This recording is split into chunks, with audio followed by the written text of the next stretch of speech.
So now, let's look at some examples. You're about to give a lecture and you notice that your heart is pounding and you feel tense and nervous because you think, oh my God, I'll probably forget what I'm going to say. My lecture isn't any good anyway. My mind will blank out and I'll make a fool of myself. Sounds like somebody I know about 8 o'clock this morning. Jeez. So, this is obviously a performance issue. You know, this situation can happen before an interview, before a test, before a first date, before anything, before a party, right? So what's going on here? My God, I'll probably forget what I'm supposed to say. Overgeneralization with a tinge of fortune telling, right? My lecture isn't good anyway. Minimization. My mind will blank out. Fortune telling, right? I'll make a fool of myself. Labeling. And fortune telling. Yes, absolutely. Here's a second example. Jill's husband, Jack, goes to the gym on Wednesday morning, as he always does. Water pipe breaks, and Jill calls the gym. They haven't seen Jack for a month, and Jill immediately thinks, oh my God, he is having an affair. It's probably his secretary. She calls her all the time. Jill thinks, I'm such a loser that I didn't see this coming. I should have tried harder to lose some weight.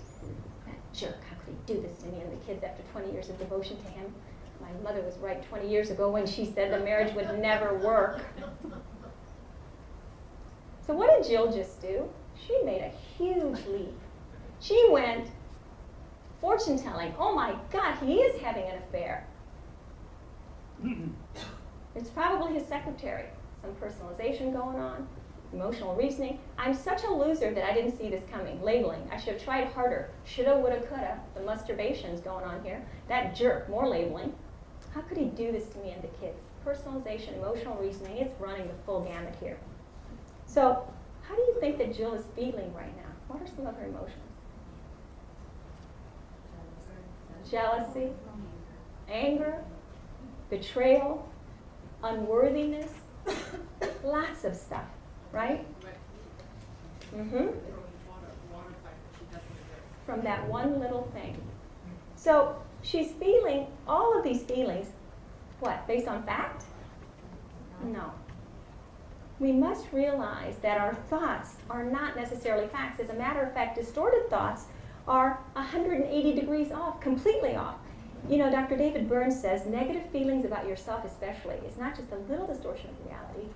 He says it's a gross distortion of reality.